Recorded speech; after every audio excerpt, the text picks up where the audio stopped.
Assalamualaikum warahmatullahi wabarakatuh. Salam sejahtera untuk kita semua. Izin memperkenalkan diri, kami yang pertama Rosi Wijayanto, saya sendiri. Yang kedua Syukur Widianto, dan yang ketiga Catur Mukti Andrianti.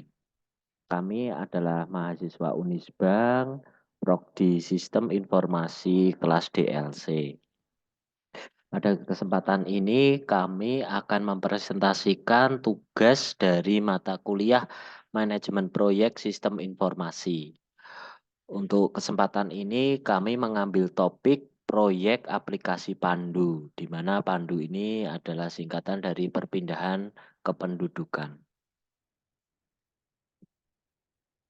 Latar belakang. Administrasi kependudukan mengapa penting? Karena di sini pemerintah menyediakan pelayanan publik yang efektif kepada masyarakat. Jadi di sini Adminduk atau admisi pendudukan digunakan untuk pemerintah untuk menyediakan pelayanan publik yang efektif kepada masyarakat. Yang kedua, mempermudah pemerintah untuk mengambil keputusan. Ketiga, perencanaan pembangunan, dan yang terakhir adalah alokasi sumber daya yang tepat sesuai dengan kebutuhan. Dalam proses adminduk ini ada beberapa kendala, terkhususnya dari masyarakat dalam pengurusan perpindahan penduduk. Alamat KTP itu di sisi masyarakat ada beberapa kendala. Yang pertama adalah jarak. Di sini kita mengambil sampel di Kabupaten Pekalongan. Di Kabupaten Pekalongan dengan luas wilayah yang cukup luas, di sini kadang ada ditemui beberapa responden masyarakat untuk mengurus adminduk ini terkendala oleh jarak dari rumah menuju ke kecamatan untuk memproses perpindahan penduduk. Yang kedua adalah waktu. Yang ketiga adalah biaya. Keempat adalah kondisi geografis daerah dan cuaca. Jadi terkhususnya untuk di daerah-daerah atas itu sering terkendala oleh cuaca yang tidak menentu, hujan dan sebagainya. Yang terakhir adalah kesibukan masyarakat. Di sini kadang responden menginformasikan bahwa dengan kesibukan pekerjaan yang tidak bisa ditinggalkan, akhirnya mereka enggan untuk mengurus data kependudukan. Nah, di sini dengan ini perlunya harus ada solusi untuk mengatasi permasalahan terkhususnya dari masyarakat ini.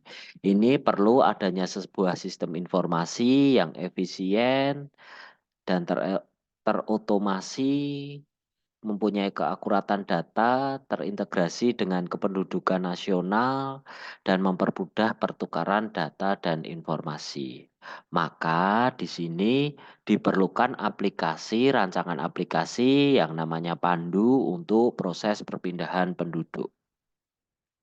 Rumusan masalah. Rumusan masalah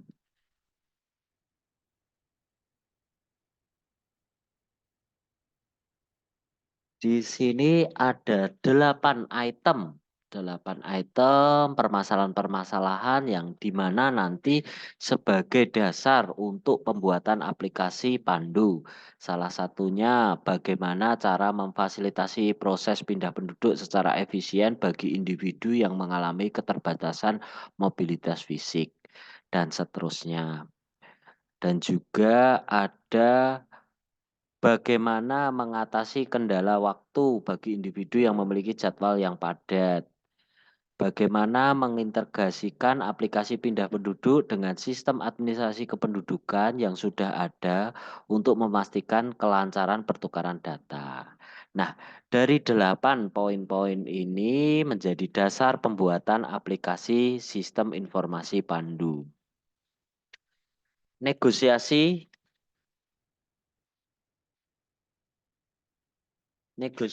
ruang lingkup. Negosiasi ruang lingkup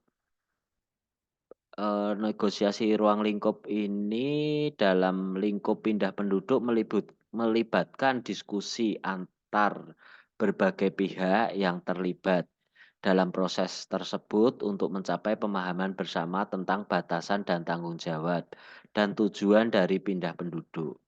Berikut, ada poin-poin definisi negosiasi ruang lingkup. Yang pertama, definisi pindah penduduk itu apa, tanggung jawab pihak-pihak terkait, prosedur administrasi. Prosedur administrasi itu di dalamnya ada Eee, nanti syarat-syarat KTP, surat keterangan RT RW, surat keterangan pindah, dokumentasi tambahan sesuai kebijakan daerah. Dan yang terakhir dokumentasi verifikasi petugas yang akan diterbitkan untuk surat pindah. Yang keempat ada langkah penggunaan aplikasi untuk pindah penduduk. Ini langkahnya ada registrasi online, verifikasi dokumen, yang terakhir penertiban surat pindah elektronik. Di sini juga dalam negosiasi ruang lingkup memperhatikan keamanan dan privasi data dalam aplikasi dan juga sumber daya dan anggaran.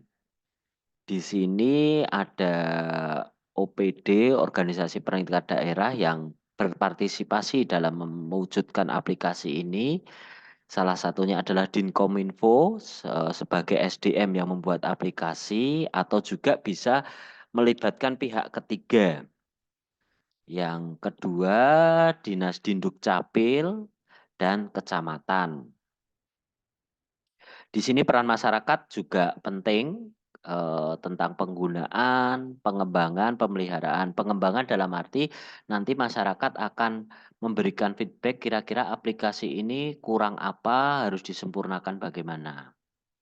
Yang terakhir adalah pemantauan dan evaluasi yang berkelanjutan. Identifikasi tugas.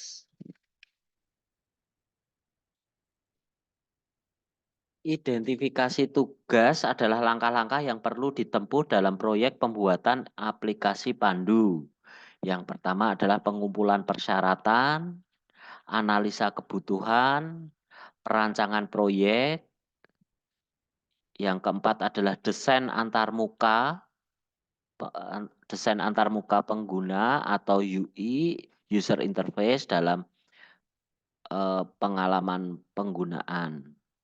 Di sini identifikasi tugas ini UI ini juga penting bagaimana menciptakan aplikasi yang mudah digunakan. Yang kelima adalah pengembangan aplikasi, pengujian dan debugging, pelatihan pengguna, pengimplementasian, peluncuran, pemeliharaan dan dukungan. Yang terakhir adalah evaluasi dan peningkatan. Nah, untuk proyek aplikasi pandu ini direncanakan dalam 4 bulan, di mana dimulai dari pengumpulan persyaratan sampai evaluasi dan peningkatan itu ada dalam diagram ini. Jadi dalam setiap prosesnya terdapat 1 minggu, dalam tiap minggu ada progres untuk masing-masing pekerjaan ini. Ini adalah estimasi atau perkiraan tugas aplikasi pandu yang rencananya memakan waktu 4 bulan, mulai dari Mei sampai dengan Agustus. Menspesifikasikan ketergantungan antar tugas. Pemahaman yang jelas tentang ketergantungan antar tugas ini sangat penting untuk merencanakan dan mengelola proyek pembuatan aplikasi pindah penduduk dengan efisien. Nah, di sini tugas dari masing-masing saling berkaitan, makanya kita harus menspesifikasikan tugas-tugasnya. Yang pertama pengumpulan persyaratan dan analisis kebutuhan, desain antarmuka, yang ketiga pengembangan aplikasi dan pengujian, yang keempat adalah pelatihan pengguna dan implementasi. Kelima adalah pemeliharaan dan dukungan. Yang keenam adalah evaluasi dan peningkatan. Alokasi sumber daya. Nah, ini melibatkan 6 komponen. Yang pertama Dinduk Capil di sini sebagai ketua, Diskominfo sebagai pembuat aplikasi, camat atau kepala kecamatan ini bertanggung jawab, penanggung jawab di kecamatan. Yang keempat staf Dinduk Capil sebagai pelaksana, seksi pemerintah dan pelayanan publik dari kecamatan juga pelaksana. Yang keenam adalah masyarakat juga sebagai pelaksana. Alokasi sumber daya selain tadi juga ada infrastruktur yang harus dipenuhi baik dari perangkat keras maupun perangkat lunaknya. Dari perangkat keras itu ada server, server digunakan untuk menjalankan aplikasi dan menyimpan data dari aplikasi Pandu. Di sini juga server bisa digunakan bisa menggunakan cloud computing juga. Itu seperti contoh layanan seperti Amazon dan web service. Tapi untuk untuk Pandu ini karena ini menyimpan data dari masyarakat, sebaiknya ini dikelola sendiri. Jadi tidak dititipkan oleh cloud computing eee, dari pihak ketiga. Di sini perangkat keras lain juga ada jaringan komputer beserta internet. Kalau untuk perangkat lunaknya ada database untuk menyimpan data. Di sini bisa menggunakan MySQL, PostgreSQL, MongoDB, atau Oracle. Ini menyesuaikan kebutuhan dan budget atau biayanya. Framework untuk membuat juga perlu. Ini bisa menggunakan PHP, Laravel, atau Spring dari Java. Ini ada platform cloud, tapi cloud ini untuk aplikasi Pandu ini kemungkinan tidak akan digunakan karena ini biaya sewanya juga mungkin terlalu tinggi. Yang ketujuh adalah lingkup pengujian, keamanan, backup dan pemulihan bencana. Nah, ini sangat penting karena ini ada data-data aplikasi penduduk, backup dan pemulihan bencana ini juga sangat penting. Ini kalau kita menggunakan cloud computing ini akan untuk pemulihan bencana misalkan di tempat kecamatan ada bencana itu data relatif aman karena data disimpannya adalah di cloud computing. Nah, ini sangat harus perlu diperhatikan tentang backup dan pemulihan bencana. Yang terakhir adalah pemantauan dan analisis. Poin dari alokasi sumber daya ini juga mencangkup tentang biaya. Dari biaya keseluruhan yang direncanakan ini adalah 70 juta, di mana ini di-breakdown menjadi 11 item, mulai dari pengumpulan persyaratan itu dialokasikan, direncanakan memakan biaya 2.500.000 dan seterusnya. Di mana total dari perencanaan aplikasi ini memakan anggaran biaya kurang lebih sekitar 70 juta rupiah. Pengarahan pada anggota tim. Ini juga sangat penting, pengarahan-pengarahan pada anggota tim. Anggota tim itu mempunyai tugas dan tanggung jawab masing-masing. Di sini ada 8, identifikasi kebutuhan proyek, pemetaan keahlian. Yang ketiga, tetapkan peran dan tanggung jawab. Di sini ada Dinkominfo, Dinduk Dapil, dan Kecamatan. Itu akan di breakdown masing-masing tanggung jawab dan peran dari masing-masing OPD. Komunikasi dan koordinasi ini sangat penting. Yang kelima, pendekatan kolaboratif. Yang keenam, pemberian dukungan dan bimbingan. Yang ketujuh, evaluasi kerja. Dan yang terakhir, fleksibilitas dan penyesuaian. Dalam pengawasan ada 3 aspek yang diawasi dan potensi permasalahan yang akan timbul. Yang diawasi dalam arti waktu ini mempunyai potensi permasalahan adalah keterlambatan jadwal, keterbatasan sumber daya, perubahan kebijakan atau regulasi. Pengawasan tentang anggaran, ini ada potensi-potensi permasalahan yaitu pembengkakan anggaran karena perubahan harga perangkat. Dalam arti misalkan dalam perencanaan harga server atau harga perangkat jaringan saat diperencanakan eh, harganya berubah pada saat implementasi. Nah, ini juga perlu adanya pengawasan. Yang ketiga adalah kualitas pekerjaan aplikasi Pandu. Nah, ini ada juga potensi-potensi, ada empat potensi permasalahan. Yang pertama, ketidaksesuaian dengan kebutuhan pengguna. Yang kedua, ketidakstabilan teknis. Jadi di sini setelah diuji coba ternyata aplikasinya tidak stabil. Nah, ini perlu ada pengendalian-pengendalian. Keselamatan data dan privasi. Nah, ini juga penting, keselamatan dan privasi data. Ini harus diperhatikan dari perangkat-perangkat yang terintegrasi itu harus aman kondisinya. Yang terakhir adalah kurangnya penerimaan dari pengguna.